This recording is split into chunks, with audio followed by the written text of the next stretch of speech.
Hey everybody, my name is Darian Dozier and welcome to Melanated and Meducated.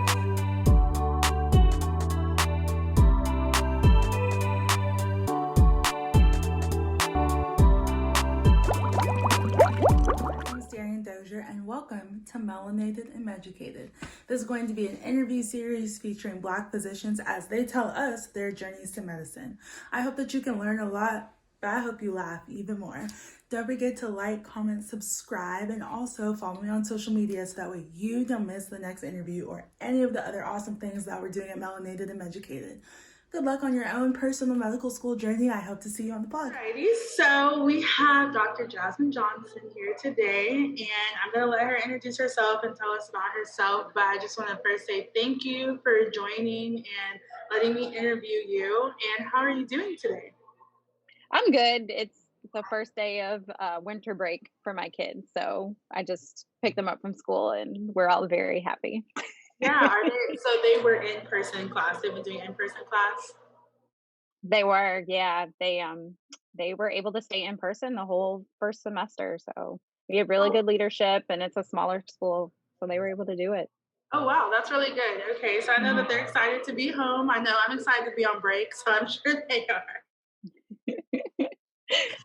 Okay, well, I have a few questions that I want to ask you, and the whole goal here is just to talk about your journey to medical school, to where you are now, and what kind of led you there. That way, if somebody else has a similar story or a similar path, they can relate with you and kind of see what you did and go from there. Okay.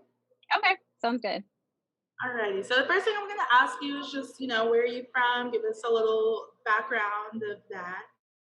Okay, so I am originally from Detroit, Michigan, and my dad is actually a doctor. So he finished medical school when I was two, and then he moved us to Chicago where he did his residency. So we spent 6 years in Chicago, and then after he finished residency, we moved to Northwest Indiana. So I've kind of grown up all over the Midwest, but we claim Detroit as our hometown because that's where all our family is.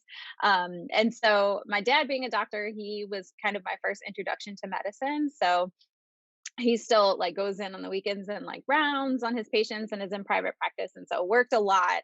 But that was one way that I spent a lot of time with him in that he would take me with him and he would go around and I would like sit in the nurse's station and eat the snacks.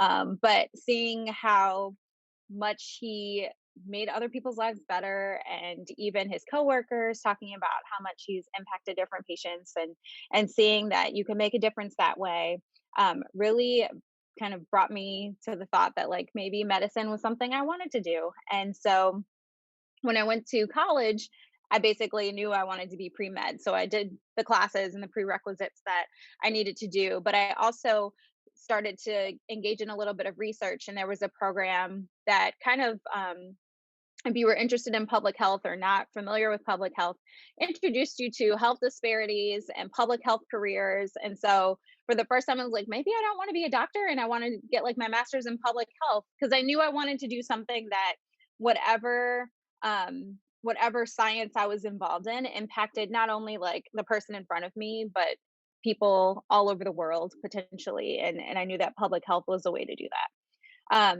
But my last year of college, I had this like unexpected life changing event where I ended up having my son Nate. So I had an unplanned pregnancy in college. And I would say that then that was my next experience with the healthcare system as a patient, as a young Black woman in Detroit, pregnant, and what that meant. And as somebody who was in college, like I feel like my health literacy was fine, but it also was a really stressful time in my life and intimidating. And my OBGYN doctor was amazing. And she's still one of my mentors today. Um, and through that process, I was like, you know what? No, I actually want to practice medicine. And I did think I wanted to do OB, but it was like always in the back of my mind. So applied to medical school with my baby and did not get in the first time. But after getting like my 15th rejection letter, Indiana University had this program that was like a post-bac program that you could do like the first year of medical school classes and then reapply. So we moved to Indianapolis, and I took a year of that class or the year of that program, and then was able to get into medical school the second time around. And I ended up staying at Indiana University for med school Did all my rotations. This is a really, really long answer. Did all my rotations, um, and told myself OBGYN was not going to be a family friendly profession. So that was not what I was going to do. But when I got on my OB rotation, which was my last clinical rotation of third year, I was like, these are my people. Like, I love talking about sexual health. I love talking about all the things that people are uncomfortable with. I love supporting women through their pregnancy and delivery, but I also was exposed to maternal fetal medicine, which is like a really medicine intensive, like complex pregnancy type of field. So it allowed me to like do all the things I loved about my clinical years, but like concentrated into like women's health. And so um, once I did residency, it was kind of a no brainer. I was going to do maternal fetal medicine. And so now I'm actually in my last year of training for maternal fetal medicine fellowships. I'm finally going to be a grown up after June. Cool. And you're gonna have your first big girl job. Yes, so excited. And so when did you finish that program? June of 2021, so 6 more months. What did you do to prepare for medical school? The people that you talked to, or the resources you used, or how did you build your application and get to where you are? Yeah. So I would say there's a different answer every time you talk to a different person. So for me, knowing going into undergrad that I wanted to go to medical school, the first thing I did was look up what classes were necessary to apply. So there were a core group of classes, and I'm pretty sure it's the same. It feels like forever since I applied to medical school, but like things like organic chemistry and biology and like certain math classes were requirements. And so looking at how that could be built into my major within my undergraduate degree. And so I majored in biopsychology, which was like a hybrid of neurology and psychology, but you could major in anything you want as long as you plan. So I'd say that was the first thing. And then the second thing I did was I got a pre-med advisor. So our school kind of sets you up with an advisor. But then if you're interested in a pre-professional track, you can get someone who knows the medical school admissions process a little bit better. And so for me, that was really important because I didn't really know like what schools might be good schools for me to apply to, which schools might be a reach, which schools were kind of within like where my grades were, so that you have a realistic picture of what the application cycle looks like. And then the other thing is thinking about entrance exam or the MCAT, which is the big test we all take to get into medical school. Um, I tell everyone if I had it to do over again, I would study more effectively the first time because that is going to be kind of the benchmark that schools look to see if you can even get an interview. And so at that time I was going through my like pregnancy crisis, and so I was a little bit distracted. But the second time around when I did that post-bac program, we did a really intensive 8-week MCAT prep course where basically it was my job from 8 to 5 to study and do practice exams. And I think that that was like the game changer for me in getting my score up to where it needed to be. So you don't have to do this really intensive like sleepaway camp to study for the MCAT, but you should definitely block out the appropriate time so that you can dedicate the time that you have given yourself to actually 100% study. Right. And so you only took the MCAT twice. Hmm. Okay, because Yeah. I took it 3 times. I honestly should have only taken it twice because my third score was lower than my second one. But I know quite a few classmates who had to take it a couple times, and I think that's important to let people know, let applicants know that it's normal to potentially have to do that several times. And you don't want to do it too many times, of course, but if you don't get it on the first time, it's not the end of the world. And also making sure that you really scrutinize what it was about that first time around that didn't go well. Because if you know going into a standardized test that you're not like standardized test is not your strong suit, that doesn't have to be your barrier, but you just have to make sure that you do what you need to do to like make yourself as successful as possible. Whether that means that you need to do more practice tests, whether you need to get a tutor, like whatever it is, you're absolutely right. It's not a deal breaker to have to take the MCAT more than once. It's just you don't want to make the same mistake again. You want to like make your time worth your time and money because it's expensive taking that test too. It's so expensive, and prep is really expensive as well. And that's a whole other hill that I'm ready to get on and die on. But yeah, so the first time I took it, I basically worked a full time job throughout the summer and then studied all nights and all weekends. And that was fine, but I had no idea what to Yeah, expect going into that exam. So I just remember having a whole breakdown in the middle of the exam and having to really create a whole different study plan the next time I took it and devote a lot more time. And I still worked full time, but I had a better idea of the caliber of testing that they were expecting. So exactly. yeah, that MCAT.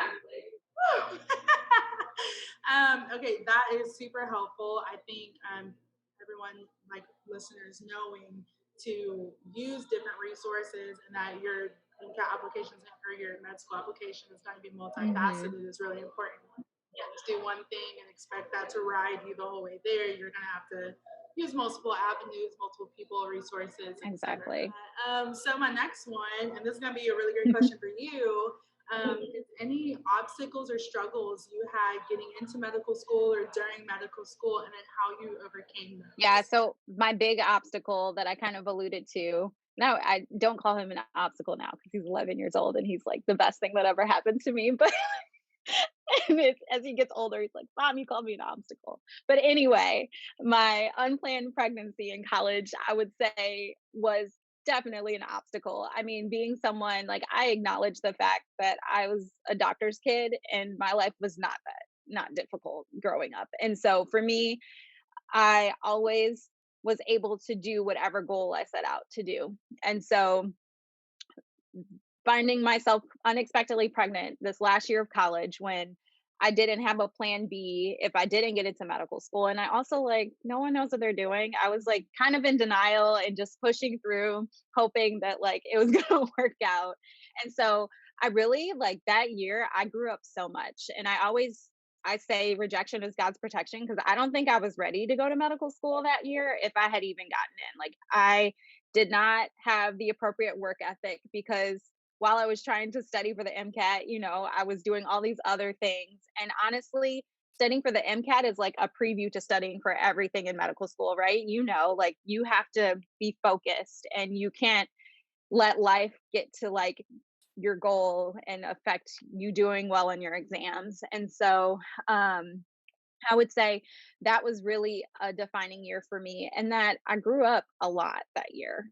And I realized like, did I really want to go to medical school because I loved it or was it because I thought it was something that people thought would be a good idea? And honestly, I didn't know what else I would do. Like I felt like there was no other profession where I could attain the things that I wanted to attain as far as impacting other people's lives, but specifically, having gone through my pregnancy and knowing what it feels like to be a single mom, a woman of color, and the phenomenal support I had during my pregnancy, I wanted to pay that forward and be that for someone else. And I recognize really now in what I do, but even at the time that you can be a college student and like know some basic anatomy stuff and like feel like you advocate well for yourself, but like some women don't make it through childbirth and pregnancy just because of where they come from, just because of their zip code, and it has nothing to do with them. And seeing the stark reality between like what it was like to get prenatal care in my college town versus like 30 minutes away in inner city Detroit, it makes no sense.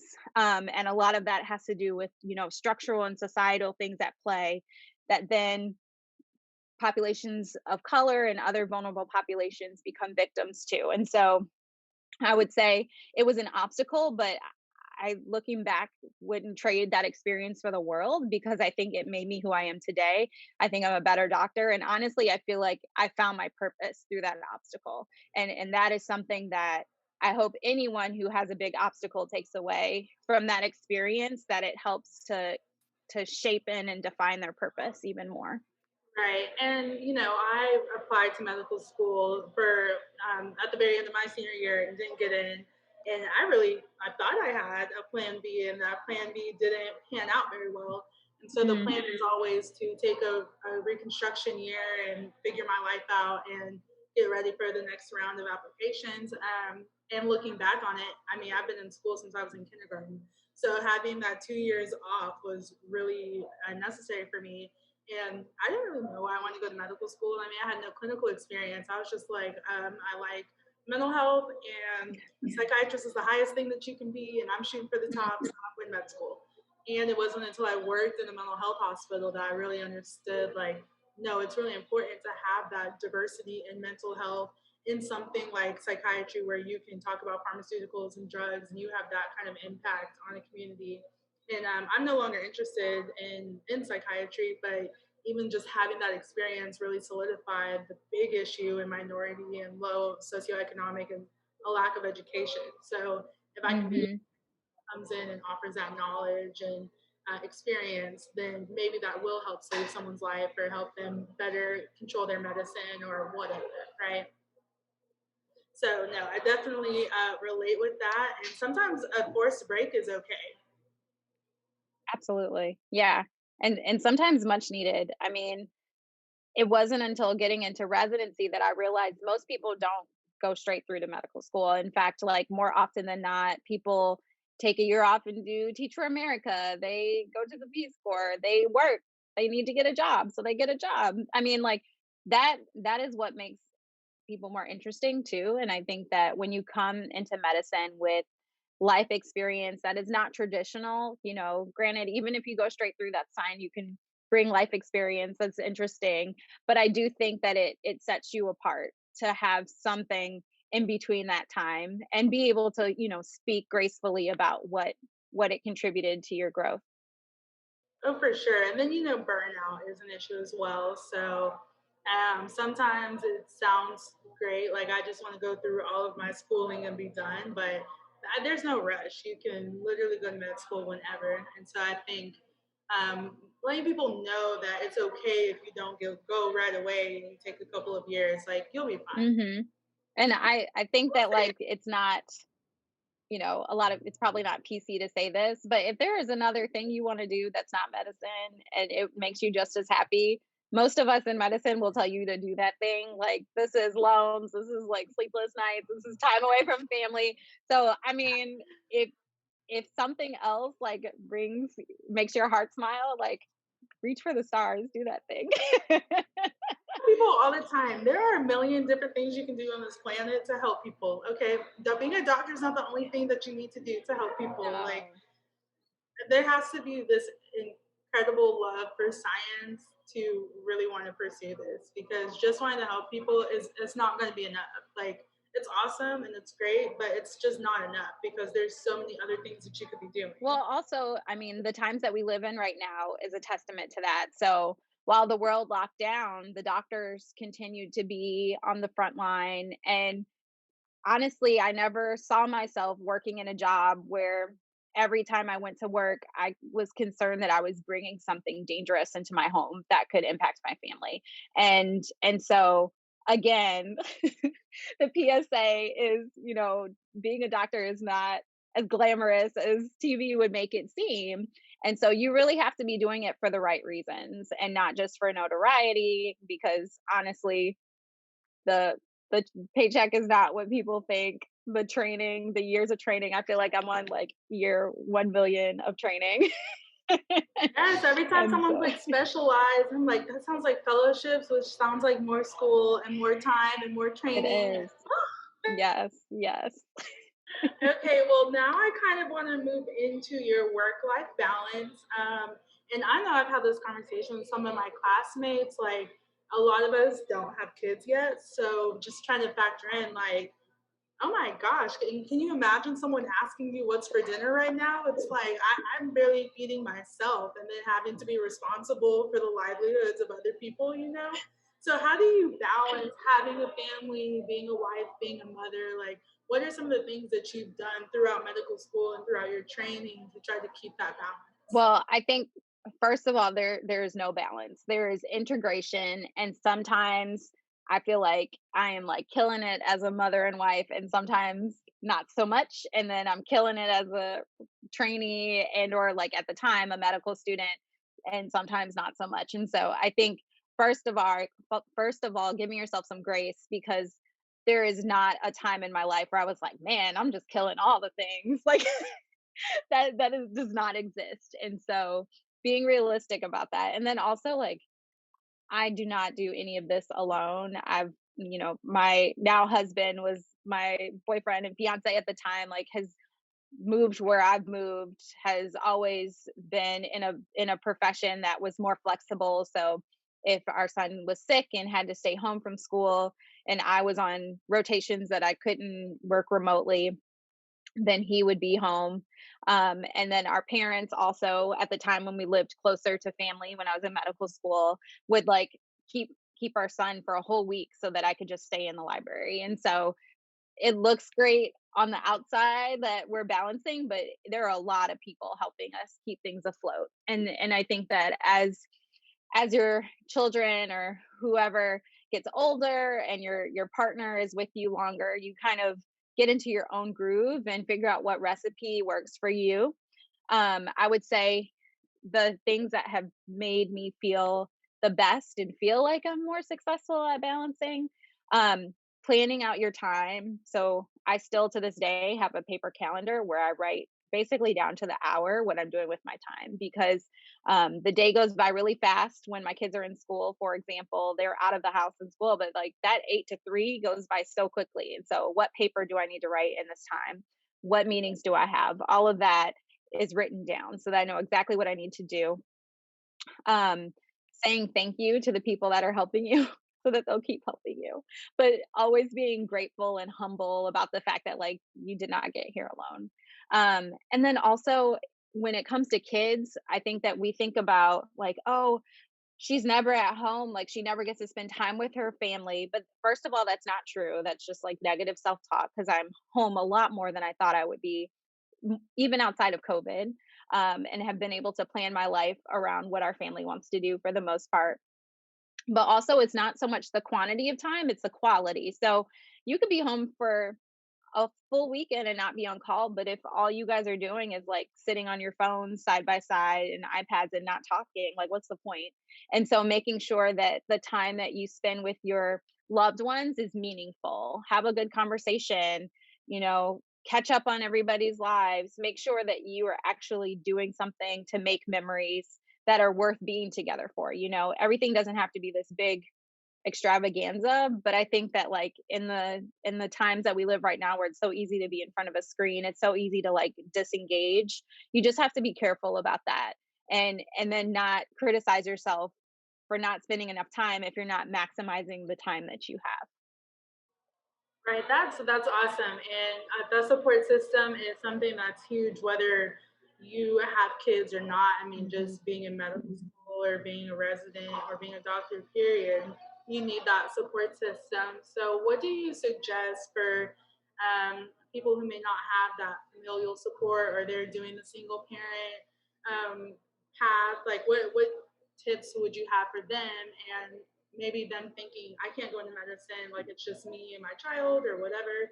So what kind of advice would you have for them as they're thinking about trying to do this and trying to do Yeah. both? Well, I won't say that I know what it's like to be a single parent in medical school because absolutely not. That is like its own beast. But I will tell you that I graduated with some kick ASS single parents in my med school class. And so I won't tell you it's not possible. And it was difficult in that they didn't have that in house support, but you have to build your network in other ways. So whether that was other classmates and like babysitting shares, like other parents within the class, or just, non-parents that are in the class that are just kind and want to help babysit when you need it. Getting a good nanny that you trust and or daycare that you trust. We are in North Carolina, hours away from our family. So our network has become my co-residents at the time, now co-fellows, our church family, the former daycare classroom workers that now have become babysitters. So like you just have to get creative about creating an extended family that's not, necessarily in your house, but it's possible. Yeah, and I think sometimes, because I have friends and family, and they're always like, "Well, I don't want to pawn my kids off," and just realizing that it's not pawning your kids. Like you literally just need a little bit of help, and and making people feel comfortable asking for that help, and definitely having different people so you don't feel like you're constantly asking the same people. But if you can definitely build that network of support, then that can definitely be beneficial for them. So that's really good Hmm. advice. Really, what was medical school like for you? And then what were some hardships that you remember, and then some successes that you remember? So, you're making me go back in the memory banks. So medical school for me, so I went to Indiana University School of Medicine, and that medical school is huge. So we have one of the biggest medical school classes in the country. It was like over 300 students when I started in 2010. And so there were multiple campuses. So I was on the Indianapolis campus, which was a large class but smaller.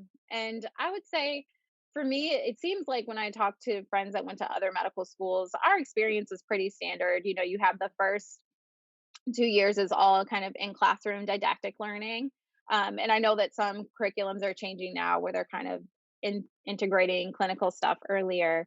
But it was all that like core science class stuff in the beginning. And so for me, because I did that post bac program, I was familiar with a lot of the classes of first year. So we did anatomy lab and histology and biochemistry. And so going into my first year of medical school, I felt like I had a little bit of a leg up because I was familiar with the content and like what it would require to do well on exams. And I had a study routine.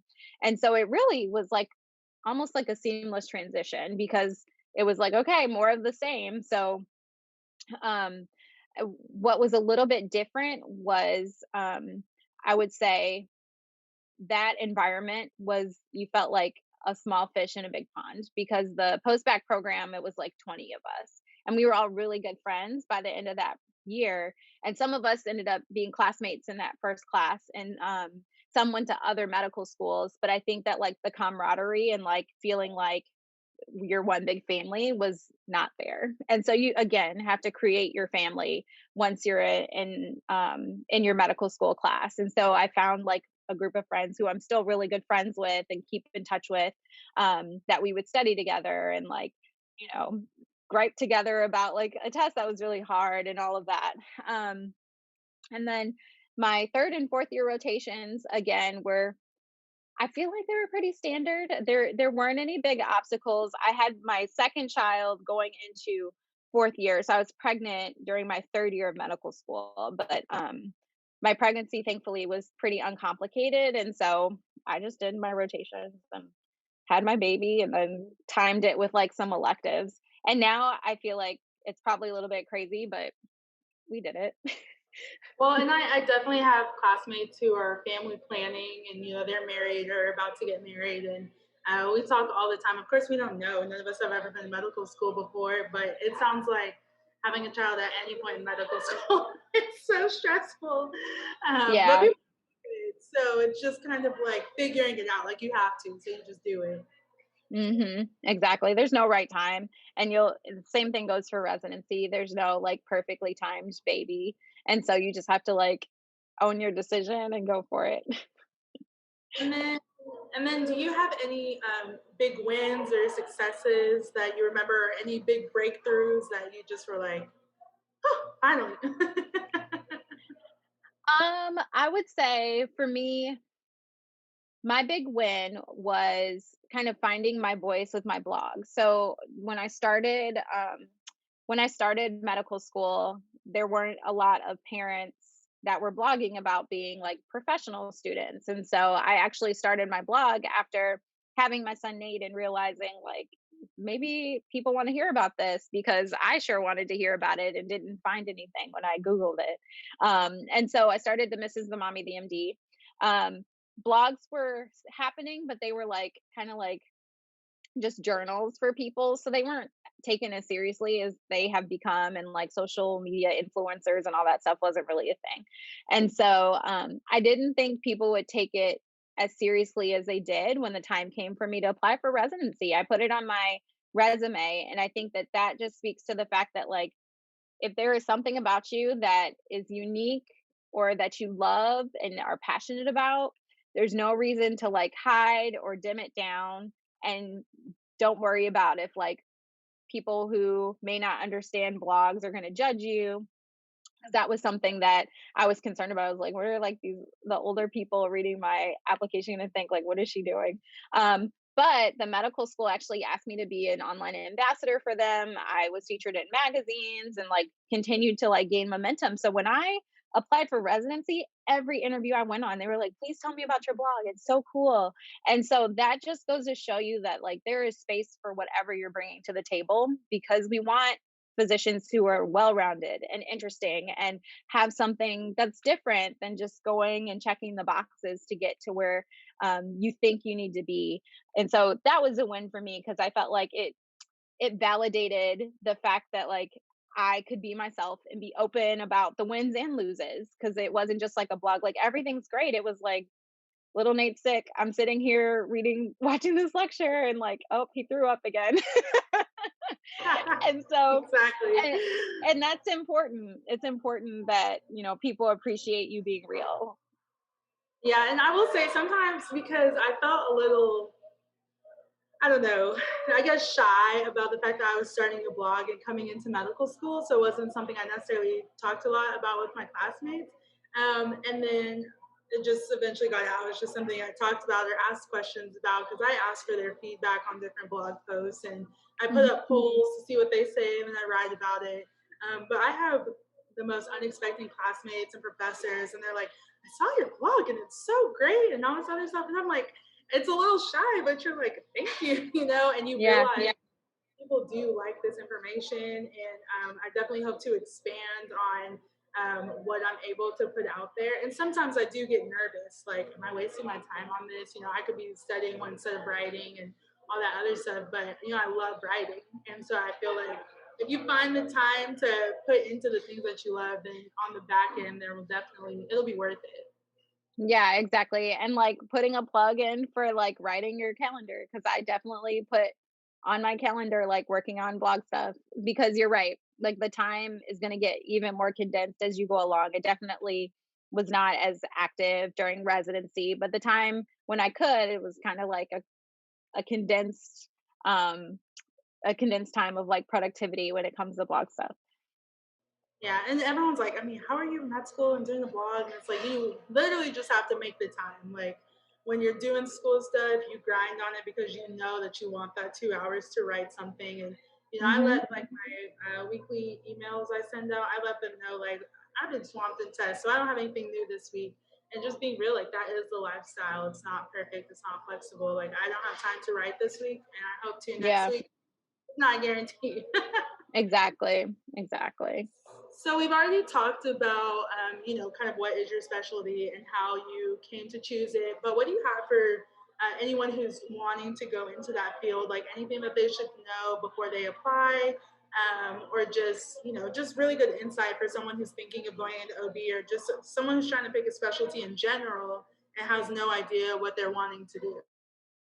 Yeah, I think it's best if you don't have a specialty that you like feel like you're going to do as you approach your clinical rotations, just because it allows you to have an open mind about what the possibilities could be. So I think the big decision when you are deciding on a specialty is like surgical versus like non-surgical specialties, because I think that a lot of them fall into the either or bucket. There's a little bit of overlap, but if you think you're someone who like loves an OR environment, then you want to make sure that you probably gravitate towards those in your electives and like when you're choosing other rotations. As far as OBGYN, I would say the things that I loved about it, if this is helpful to anyone else, I get bored easily. So I like to do something different every day. So some days like last yesterday I was in clinic in the afternoon, the day before in the operating room. Today it was like meetings and research and like writing papers. And so that to me is really great because I don't get tired of what I'm doing, and I'm always like fresh and able to like use different skill sets. I also really like operating, but I don't want to be operating in one case for 10 hours. Like that's not what I want to do. But like a C-section or other procedures related to like OBGYN, I'm for it. Like it's great. And then the other thing is I actually do really like seeing patients in the office and like talking to them and like following them through prenatal care and like potentially delivering their baby. But there are other professions where you may not get that, like we call it continuity, where you don't necessarily see patients for like the entire lifespan or reproductive lifespan, like in my case, or pregnancy time.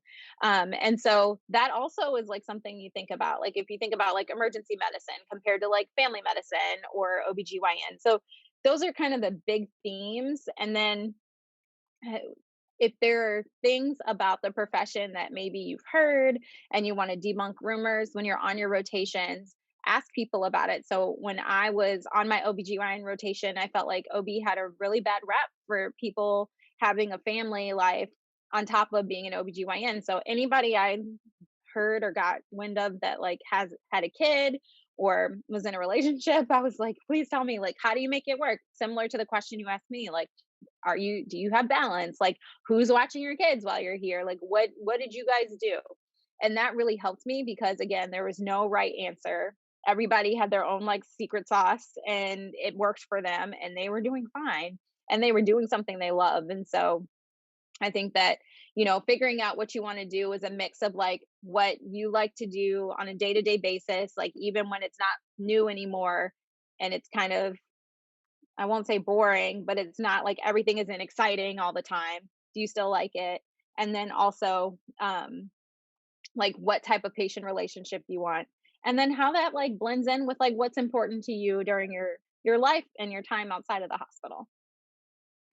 Yeah, that's it's very interesting that you say to keep an open mind because for me, I'm a very like 15-year-old plan thinker, right? And so, well, I'm honestly not getting into medical school. I was like, oh no, I'm gonna become a doctor at 32 instead of 30. Like that's how much I have things planned to a T.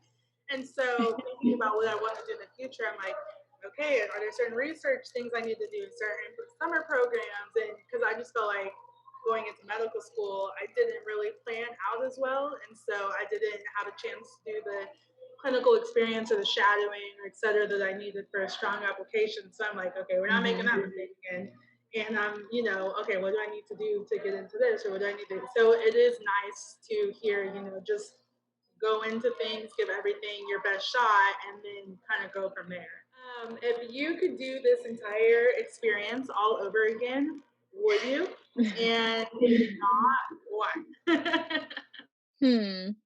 Well, I think a lot of this experience made me the person I am today and like really fueled my passion within medicine to, focus on Black maternal health disparities and like policy and advocacy.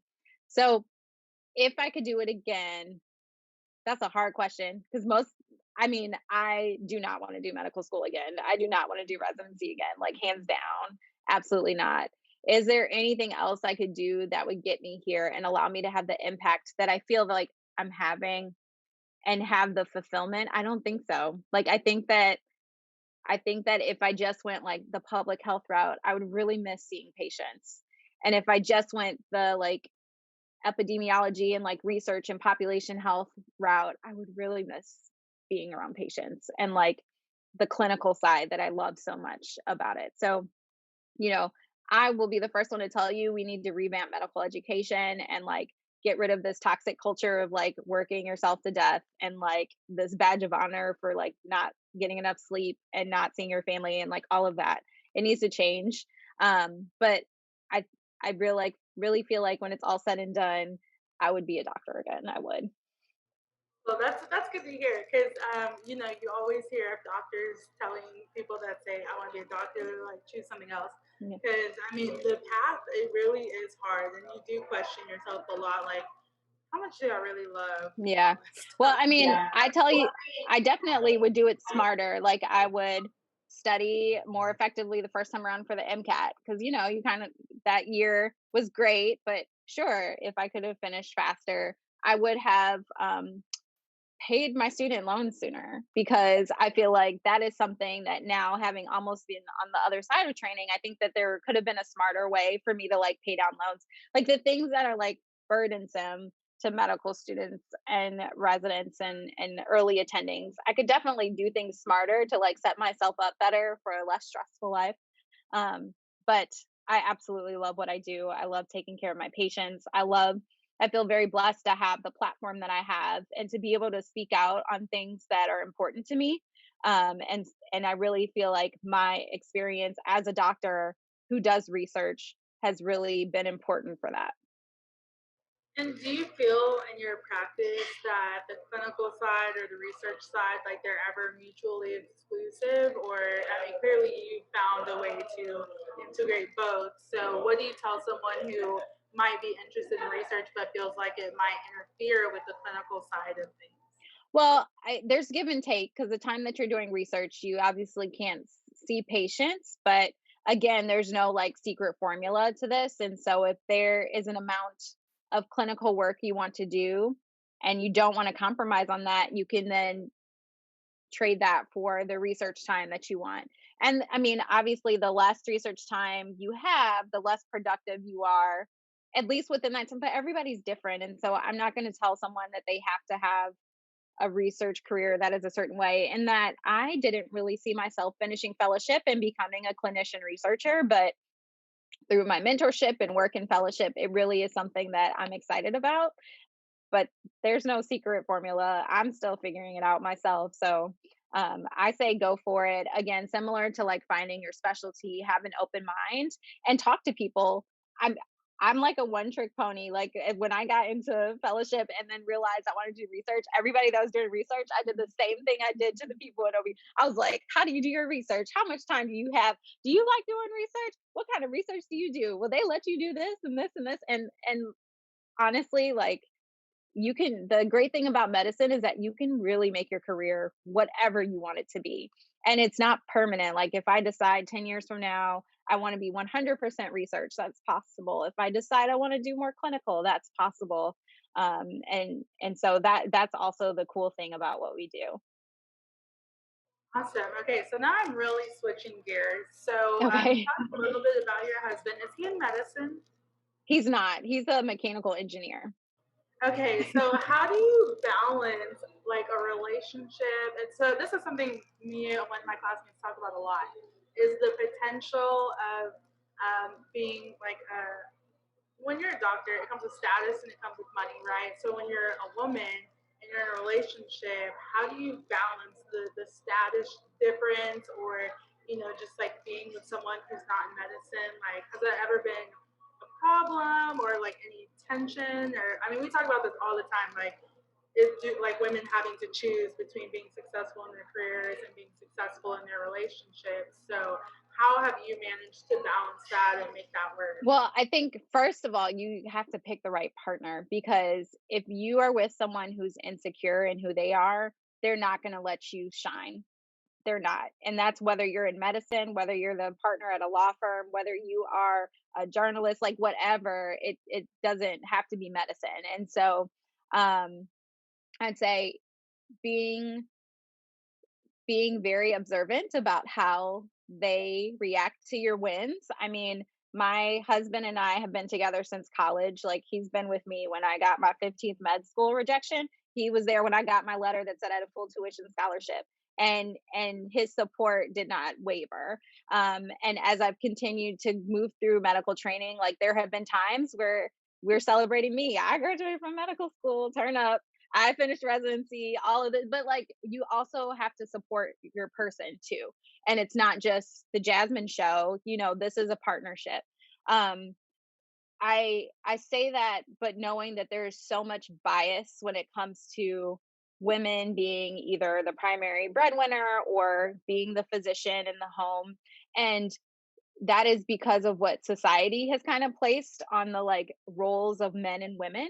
And so my husband and I have conversations. We have had conversations in the past about like comments that people have made at work, like, "Oh, you got it made, bro. Like your wife's a doctor." Like little do they know I'm a poor medical student and or resident. Like he is supporting us all, and it's just like what society thinks a doctor is supposed to be, but also what society thinks a wife is supposed to be. And so when I had my son, a lot of people were like, "Oh, you're going to still go to medical school? Like, why don't you do something that's going to allow you to be home more?" Well, you would never tell a man to pick a profession that's going to allow him to be home more. And when you apply for medical school and you talk about your child, they say, "Well, who's what do you think your challenges are going to be as a mother?" Well, you didn't ask that guy what his challenges were as a dad, because no one expects anything from men. Like, they don't expect them to like get stressed out about balancing it all, just us. And so being with someone who sees you as an equal and not as someone who has to fit what society's view of what a woman in a relationship needs to be, is very important, and something that I'm really thankful for. And that's not to say that like we haven't struggled or had to deal with all the things that come with like being a newly wed person, having a child and marriage. Like, all of that comes with things regardless of what your profession is, but having someone who is willing to communicate what they need, and you guys are able to give each other grace and say like, this is really hard. This is, medical school and residency is a time that is like none other, and you're going to mess up and he's going to feel not appreciated and you're going to be tired and all of these things, and you guys have to say, okay, we'll get through this, whether that means you need a little support with like marriage counseling or you need to work on communication. You'll get through it. But I think the starting ingredients of like the two people that come to the relationship, and making sure that if you are with someone while you're dating and they seem very insecure with you being the one shining, that ain't it. Like, it's only going to get worse when you start getting paychecks. It's only going to get worse when you have doctor on your name. It's only going to get worse when you're the head of a committee, or in my instance, when you're on CNN. Like, if I was with an insecure partner, that would be a disaster. And thankfully, I'm not. Right. Yeah, because then you kind of feel like you can't come home and talk about your wins, or you can't pursue certain opportunities. And I've written a couple of guest blogging posts about when women are the breadwinners and the problems that that can cause in a relationship. And that's always something I'm very curious about, is finding those couples where the roles may seem reversed and how they've managed to work it out. And there's even an episode of Blackish that kind of addresses that same dynamic. So I always find that really interesting. So thank you I, for. yeah. And I'll say, as much as it's important for me as a woman to make sure that I'm with someone who is allowing like the gender roles to be a little bit blurred, at least like how society would put them. The same thing goes for like men in society. Like, my husband is such an excellent father and so emotionally available and present. But if we went by what society thinks dads should be, as far as detached and unemotional and not the ones to like tuck kids in and pick them up and be involved, like for some things, like now I'm a present parent, but sometimes my kids' friends come up to me and they're like, "Remember when this happened?" I'm like, "No, ask their dad." and and that makes me happy that like my kids have a great relationship with their dad. You could see it both ways, like, "Oh, I'm sad I didn't know like so and so fell, but they're fine and they're happy they were supported by their father." And so it goes both ways. I think that like we need to allow each other to be our full selves, and it's okay if it's not fitting in the box of like what society wants us to be. That's awesome. I love it. I love when both parents parent and dads don't babysit. I love two Right. females. So that's honestly great to hear, because with our current culture, sometimes it's like love is dead, but Hmm. it is possible to make it work. And I think that anyone hearing this or watching this is going to feel a little bit more optimistic about what can be in the future. So I just have a couple more questions for you. What advice do you have for anyone thinking about medical school or in medical school? I know you mentioned a couple of things about being efficient, but just probably a little bit more specific or detailed, as in what people should really be thinking about or be mindful of as they start this path. Yeah. So I think time is of the essence, in that if you have to delay, it's fine. But I think once you've decided that you want to go to medical school, you really need to like be diligent about charting your timeline and what you need to do to get to that goal. Because we all know people who like took prerequisites for like 4 or 5 years before they were able, and things happen, life happens. And so you just want to know, like, you want to strike while the iron's hot as far as timeline. Also, as much as we like to say it's you get in on your own merit, it's also who you know. And so using your mentorship, using your advisors to give you advice on what is going to be a strength or a limitation with your application, and being honest with you so that you can fix things. Also, if you feel like your application isn't as strong, if there's someone in the community that you have seen as a mentor, if there's someone they can call on your behalf to vouch, to get your name, kind of elevated so that you can at least get an interview and like shine in other ways, I think is really important. And I think that that's something that, especially students of color, as a Black student going through the medical school admissions process, who was the child of a Black doctor, like, I should know these things, but like people don't really talk about it. And then when you don't get in the first time, they're like, oh, I didn't get in the first time either. Like, go try this program. And I'm like, why didn't you tell me this before? Like, You know how much time and money I could have saved had I just known? yeah. Or, if there's an advisor I can talk to, before it gets down to the wire where like we're down to the last interview days, like, is there somebody I can email and say, hey, this is me, and if it would be, can I meet with you, and like just to get your name out there, and within the confines of obviously what's allowed in an application cycle. You can't like meet with the dean of admissions after you've submitted your application, but if you're thinking about medical school and there's a school like in your hometown or that really makes sense for you, starting to make connections in that environment is really important and can carry a long way. Yeah, because I know when I got denied the first time around, I called the different schools just to see what the weaknesses in my application were. That's great. Some can't, and that's just not part of their policies. But you never know unless you ask. So Exactly. the worst thing they can do is tell you no, we can't Is give say you that no. information, right? But I Exactly. got like a very detailed report from my top choice school, and I ended up not getting in the second time, but I made it much further in the application process than I did that first time. And it honestly probably made my application stronger for other schools as well.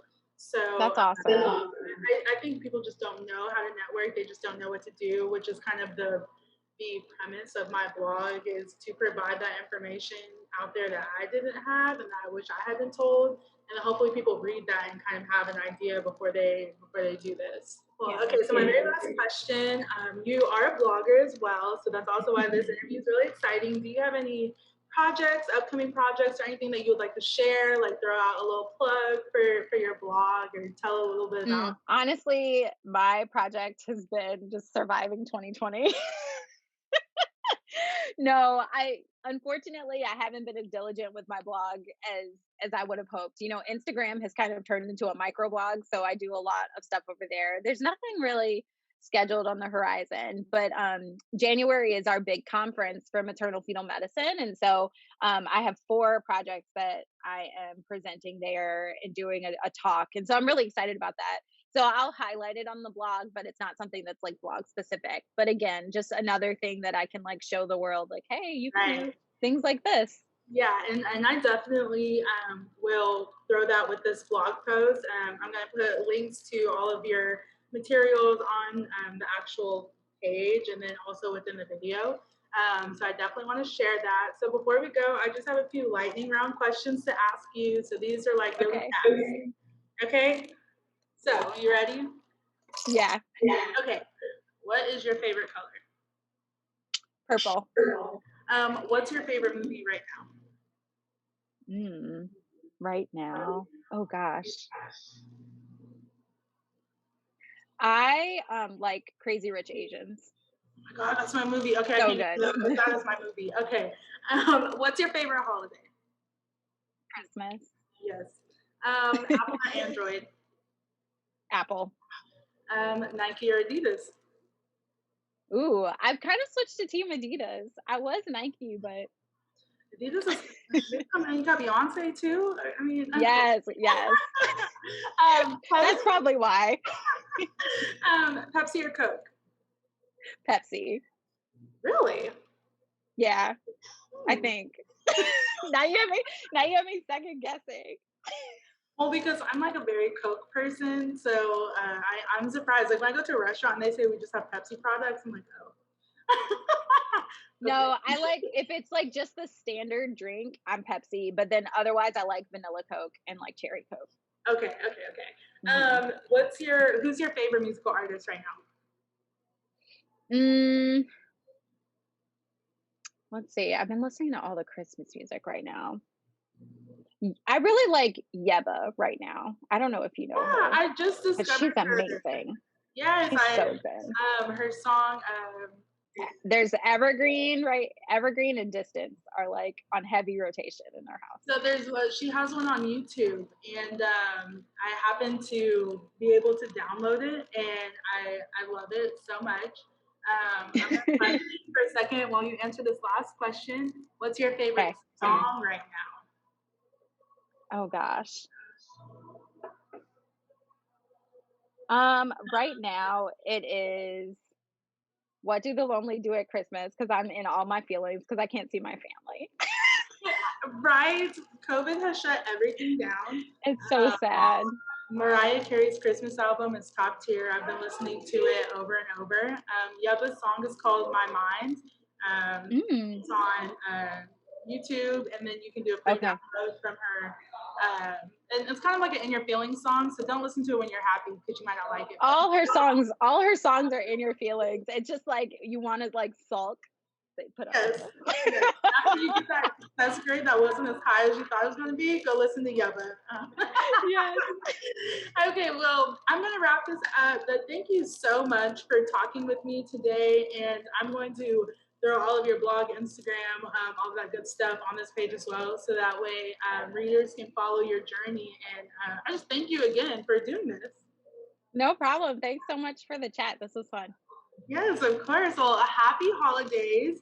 And You I hope you too. guys stay safe and enjoy as much family time as you can. And we hope to talk again soon.